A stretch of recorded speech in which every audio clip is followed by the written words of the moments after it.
Everybody is using the same commanders these days.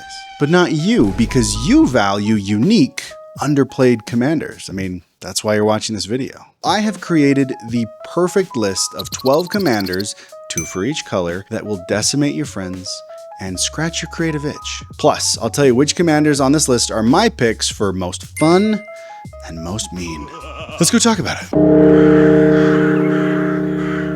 Welcome back to Sadgic the Gathering. I'm your host, and I know that you're just a little bit afraid of building monocolored decks. I mean, aren't we all? Because mono can feel kind of limiting, right? What about the lack of removal? What about the lack of board wipes? What about the lack of ramp? What about my sexy lions? But I'm here to tell you that committing to just one color for your commander is one of the best ways to make a super synergistic, focused, and impactful commander deck that also happens to be really, really fun. If you're watching this, it means one of two things. You're looking for something new that isn't in the top 10 greatest hits commanders of all time. And 2, you want to torture your friends, which I get, and that's kind of a fun little Venn diagram of you in the middle there. So I have selected 12 monocolored commanders, 2 for each slice of the color wheel, plus colorless, that meet certain criteria. 1, they can't be in the top 15 most popular commanders for that color, according to EDH Rec. They have to offer a more unique, nuanced approach to gameplay. And lastly, they do have to be impactful on board. I'm talking being able to turn the tide of a game, control the board, win the game, and do so in a fairly reasonably quick manner. So with that in mind, let's look at these commanders and see what they can do in your hands. For black, we're starting off with Gisa, the Hellraiser. This card is so evil, and it is so explosive, and I know it's 5 mana, but let's look at what we're getting for 5 mana. A double ward ability, a 2 creature type anthem effect plus menace, and a really, really easy way to make 2 2/2 tokens on everyone's turns. That's a lot. You're not going to be popular with this commander, but you are going to win games. Committing crimes in mono black is so easy and so cheap. It doesn't require a ton of insanely impactful or expensive removal spells to make the deck hum. Just load your deck with anything and everything that targets your opponent's stuff for cheap. Don't overthink it. Keep most of it under 3 mana and just police the board as much as you can. Try to protect your commander because she is 5 mana, but again, she does have a little bit of built-in protection. Let me put it in super plain terms for you. If I commit a crime on everyone's turn, including my own, then by the time it gets back around to me, I will have 8 3/3s with menace that are ready to attack. That's 24 really hard to contend with damage from only once around with Gisa. That is so brutal. Next, we've got Golem, Obsessed Stalker. I gotta be honest with you, I don't think I've ever seen a commander that functions the way Golem does, and I think that's why he's on this list. This has got to be one of the strangest and sneakiest life gain, life drain commanders ever. All it requires is just a little bit of setup, and you get such a wild, oppressive reward. Let's take a closer look, because Golem actually only has to connect with each opponent once during the entirety of the game in order to get the reward you're wanting to get. Even if Golem hits and then gets removed, it's so easy to bring him back because he's 2 mana, and it's so easy to punish your opponents with him. The first half of the game, Golem just needs to connect with each of our opponents, and he's got Skulk, which makes it so much easier. But even if he didn't, there's easy ways to make sure that he does. But the back half of the game requires you to get creative with how you're going to gain life and setting up an engine that you can rely on to ping everyone down. It's a really fun sequencing challenge, and I think everyone is going to despise it in the best ways.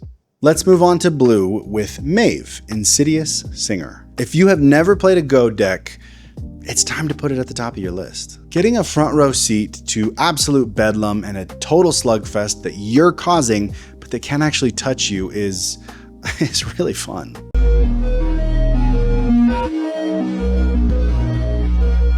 The whole point of this deck is super simple. We just need enough mana that we can regularly and consistently activate her ability and use it as politically as possible. And we need to protect ourselves while doing so because they're gonna hate you a lot. So let's get lots of mana rocks. Let's find a way to cheapen her activated ability if we can, and let's counter those who are trying to ruin the fun.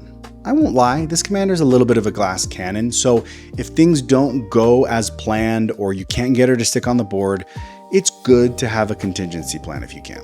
But ideally, you're just nudging your opponent's biggest stuff into each other and drawing a ton. The only problem that can kind of exist within a goad strategy is once you get down to your final opponent, right? Because if you're still goading them, they will have to attack you. But there is a way through. Running cards like Dissipation, Field, or Propaganda definitely make it more viable and discourage people from attacking you. But good luck, you devious. The other blue commander is very new, and it is Loki, Lord of Misrule. And I know what you're thinking. Oh man, it's Marvel, that's dumb. I hear you, but I actually feel okay about including Loki on this list because he lives outside Marvel's Legendarium. He is a figure of mythical folklore and fantasy. And he's a sorcerer, which feels way more at home in Magic than Skippy here. His strategy is a super cool one, and it makes deck building him really focused and really fun. You're primarily loading your deck with really affordable, really small, and sort of just unremarkable creatures that you can just dump out onto the battlefield. And even better if you can just have a repeatable, consistent way to make a ton of 1/1 tokens, right? We don't care what they do, we just want a ton of them. And then you want to stack your deck with a very deliberate and a very horrific assortment of game-winning, stompy creatures, legendary or otherwise. Because you'll really only ever need one at a time to turn your entire board into an army of game-winning, impossible to deal with threats. This deck is absolutely a balancing act, and even if you're only able to do it once in a game, it's one of the sickest ways to win. But like Maeve, blue requires a lot of defense. It requires a lot of reaction, response, and protection. So make sure that you have that locked and loaded or this thing will absolutely fall apart. And I don't know, for me, this one feels like maybe the most fun one on this list. For green, let's start with Kosei, Penitent Warlord. This dude is the most low cortisol feller, but the second that you bring him online and jump through his hoops, to me, this seems like one of the most fun and impactful ways to play Voltron. And it almost becomes this mini game of like, can I actually pull this off? Can I equip him? Can I juice him? And can I enchant him to become a genuine force of value and destruction? Like any good Voltron deck, the stuff you put on him can't just make him big, you have to protect him because you will get nowhere if you can't keep him on the board. But unlike other Voltron commanders, he has the capacity to be broad while he's being tall. Because when he connects with one opponent, he connects with every opponent. From a lore and a flavor standpoint, I think he's one of the funniest and silliest and coolest ideas of a commander on this list. Because if you tempt and you push him hard enough towards war, he will break and become this unstoppable force. But until that moment, he just wants to stay in his lane, unbothered. And you have a surprising amount of ways to make him work really well in mono green, so have at it. Next up for green is Six. Six is phenomenal. He's one of the coolest landfall commanders ever, and it's a really, really fun way to play green. He himself is a super solid mill engine and a really consistent way to stock your hand with lands. And retrace is a pretty unique keyword, so it's cool to see it in the command zone and to see it be able to do so much. And like I said earlier, he is an absolute monster of a landfall commander, and he gives you access and allows you to play heavily in your graveyard. Which means it's one of those decks where you really have to push and pull the levers a lot to make sure that it's functioning and doing what you want. Do we need to fill up the graveyard? Do we need to empty the graveyard? Do we have enough ramp? How's our hand looking? It's a complex machine that's really, really satisfying to operate. His art is also really great. It's moody and sweet and tender and just A+ on that front. It takes a pretty standard strategy and approaches it in a unique way, which I think takes an intelligent deck builder to run well, which makes it a fun challenge. Try out Six, watch him win games. For red, we're starting off with a very angry commander, Toralf, God of Fury. With Toralf, we're just heading to Burn City. We're dealing as much excess as we can, and we're putting it where it best fits, which is probably our opponent's faces. There's a very wild and chaotic energy to this deck, but it's really simple and really fast. It does one thing, and it does that very, very well. And we don't need to get too deep into sequencing in order to make this thing super powerful. While running general single target burn spells is wise, this thing is really gonna sing when we can put damage doublers and broad board wipes. It's the type of strategy where you really only need one decent spell like Chain Reaction or Star of Extinction to just outright win the game. It's certainly not the type of deck that you use to make friends. or that you'd try to do something super technical with. It's a very knuckle-headed, in-your-face, unrelenting strategy. And if that's you, Toralf is your new Nordic daddy. Next up is Avatar Roku Firebender. I mean, he's okay.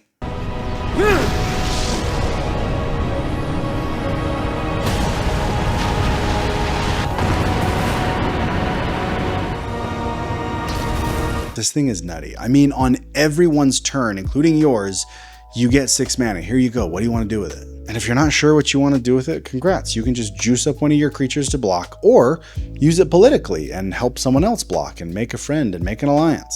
But let's be real. You know exactly where you want to put this mana. This deck was made for all the combat tricks and extra turns and any amount of instants you can dump during combat. And like I said earlier, I love his activated ability because even if you run out of all your instants, you have no cards in hand, you don't know what to do, there's always a place to put that mana. In my opinion, this card is like the ultimate firebending card, but without the training wheels. Let's put it in simple terms. Mana wins games. The more of it you have, the more you'll succeed. I know he's a pretty big cost at 6 mana, but I think he's worth it. Do you like Light Paws? I sincerely hope not. Why would you? She's sick. Instead, for white, we're going to be playing Light Paws' much more likable and no less fun sister, Pearl Ear, Imperial Advisor. This list needed a good enchantment commander, and Pearl Ear does 2 things that are really, really strong on the command zone. She makes spells cheaper, she lets you draw. Play auras to play more auras, and target your stuff that's aura'd to draw more auras. Yeah, we're prioritizing auras, but I do like that this deck still has a place for just standard enchantments to be useful. There's definitely a temptation here to build this in a very Voltron-y way and make one thing big. But I feel like this deck is actually more scrappy and wants you to spread out your auras and have an army of enchanted stuff. I think a super underrated element to Pearl Ear is the fact that at 3 mana, she does have lifelink and she does have 4 toughness, meaning she can be a great blocker and a pretty decent life gain source for you. Promise me that you'll give Pearl a chance to upstage her greedy sister, okay? Then we've got Beza, the Bounding Spring. This thing provides such a feast. It is a buffet of a commander. I'll have what I'm having! And since it's an ETB trigger, you know we're going blink heavy on this thing. It's rare to have a monocolored commander that offers you so much variety, right? We've got tokens, we've got card draw, we've got treasures, we've got life gain. We're gonna milk this elk for everything it's got. And the great news is that in the late game, if you're blinking it and you're not getting any reward from Beza, it probably means that you're in a great spot and likely in the winner's seat. The fun thing about this blink deck and a lot of blink decks is that it doesn't have to be the only thing that you're blinking in order to be powerful and successful. On multiple levels, I think this thing is super powerful, it's super dynamic, and it always provides a way forward. It never stops giving. We are in colorless territory now, which means we are in lawless territory, and we're going to start with the Peregrine Dynamo.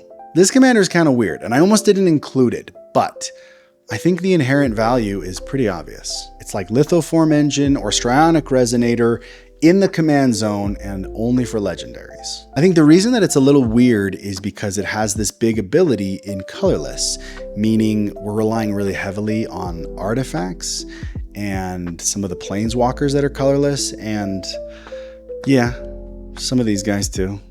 I do like that this commander sort of becomes a way to collect some of the most powerful colorless cards in the game. It's a deck that feels both focused while getting to do a lot of things and include a lot of different unique cards. To me, it seems really easy to make this thing really aggressive. He's kind of my wild card on this list, so maybe if this is your vibe, give it a shot. And lastly, I've talked a lot of crap over the years about these creatures. Cringe. Bruh. It's dumb. It's overkill. From the name to the ability, it just feels so pushed. And you know what? I think it's time to embrace it, and it's time to just become the problem. So we're going with Ulamog, the Defiler. He is like everything that I stand against in the command zone, right? He's 10 mana. He's easy for people to counter. He unfairly targets people. I think he's maybe one of the meanest cards in Magic ever. But he's so mean that it almost like comes back around to being okay. Like it's so mean that it's funny, that it's like you laugh to keep from crying. If this thing somehow does land on the battlefield, you're going to be feeling pretty drunk with power.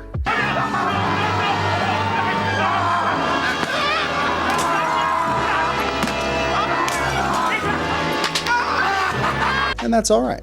The Annihilator X ability is one of like the funniest things ever, I think. You can basically just like delete someone from the game without actually killing them. And Ulamog is like the most arch enemy card I've ever seen, which I think is part of the appeal. You cannot play Ulamog with any amount of altruism.